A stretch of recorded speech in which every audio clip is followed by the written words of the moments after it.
Bacaan dari Nubuat Yehezkiel.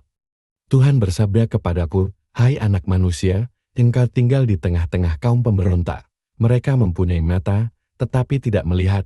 Mereka mempunyai telinga, tetapi tidak mendengar. Sebab mereka itu kaum pemberontak. Maka engkau, anak manusia, siapkanlah bagimu barang-barang seperti seorang buangan, dan berjalanlah seperti seorang buangan di hadapan mereka pada siang hari. Berangkatlah dari tempatmu sekarang ini ke tempat yang lain seperti seorang buangan di depan mata mereka. Barangkali mereka akan insaf bahwa mereka adalah kaum pemberontak. Bawalah barang-barangmu itu keluar, seperti barang-barang seorang buangan, pada siang hari di depan mata mereka.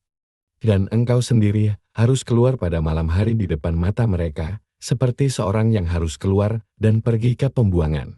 Di depan mata mereka buatlah sebuah lubang, dan keluarlah dari situ. Di depan mata mereka taruhlah barang-barangmu di atas bahumu, dan bawalah itu keluar pada malam gelap, dan kau harus menutupi mukamu, sehingga engkau tidak melihat tanah.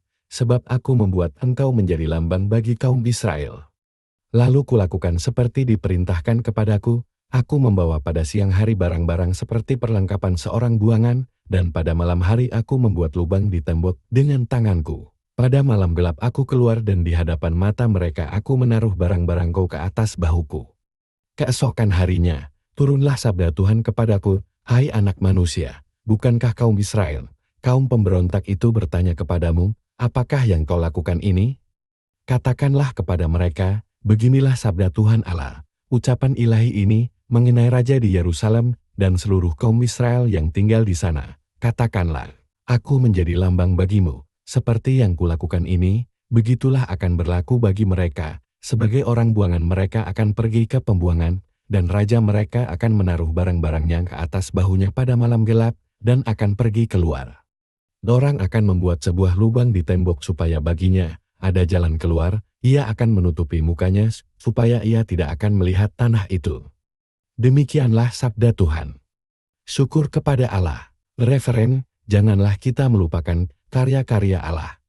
Mereka mencobai dan memberontak terhadap Allah yang Maha Tinggi, dan tidak berpegang pada peringatan-peringatannya. Mereka murtad dan berkhianat seperti moyang mereka. Mereka menyimpang seperti busur yang tak dapat dipercaya. Referen, janganlah kita melupakan karya-karya Allah. Mereka menyakiti hati Allah dengan mendirikan bukit-bukit pengorbanan, membuat dia cemburu karena patung-patung pujaan mereka. Mendengar hal itu, Allah menjadi geram. Ia menolak Israel sama sekali. Referen, janganlah kita melupakan karya-karya Allah. Ia membiarkan andalannya tertawan, membiarkan kebanggaannya jatuh ke tangan lawan. Ia membiarkan umatnya dimangsa pedang, dan murkalah ia terhadap milik pusakanya. Referen, janganlah kita melupakan karya-karya Allah. Bait pengantar Injil. Sinarilah hambamu dengan wajahmu, dan ajarkanlah ketetapan-ketetapanmu kepadaku. Semoga Tuhan berserta kita, sekarang dan selamanya. Inilah Injil suci menurut Matius. Sekali peristiwa datanglah Petrus kepada Yesus dan berkata, "Tuhan, sampai berapa kali aku harus mengampuni saudaraku jika ia berbuat dosa terhadap aku? Sampai 7 kali kah?" Yesus menjawab, "Bukan hanya sampai 7 kali, melainkan sampai 70 kali 7 kali. Sebab hal kerajaan surga itu seumpama seorang raja yang hendak mengadakan perhitungan dengan hamba-hambanya. Setelah ia mulai mengadakan perhitungan, dihadapkanlah kepadanya seorang yang berhutang 10.000 talenta. Tetapi, karena orang itu tidak mampu melunasi utangnya, raja lalu memerintahkan, supaya ia beserta anak istri dan segala miliknya dijual untuk membayar utangnya. Maka bersujudlah hamba itu dan menyembah dia. Katanya, 'Sabarlah dahulu, segala utangku akan kulunasi.' Tergeraklah hati raja oleh belas kasihan akan hamba itu, sehingga hamba itu dibebaskannya, dan utangnya pun dihapuskannya. Tetapi ketika hamba itu keluar, ia bertemu dengan seorang hamba lain yang berutang 100 dinar kepadanya. Kawan itu segera ditangkap dan dicekik. Katanya, 'Bayarlah hutangmu.'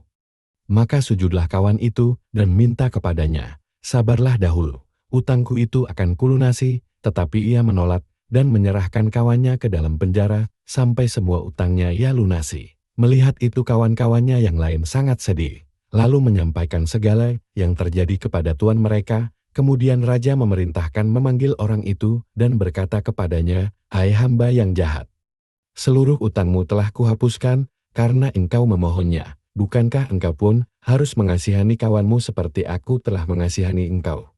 Maka marahlah tuannya dan menyerahkan dia kepada algojo-algojo, sampai ia melunasi seluruh utangnya. Demikian pula Bapakku yang di surga akan berbuat terhadapmu, jika kalian tidak mengampuni saudaramu dengan segenap hatimu.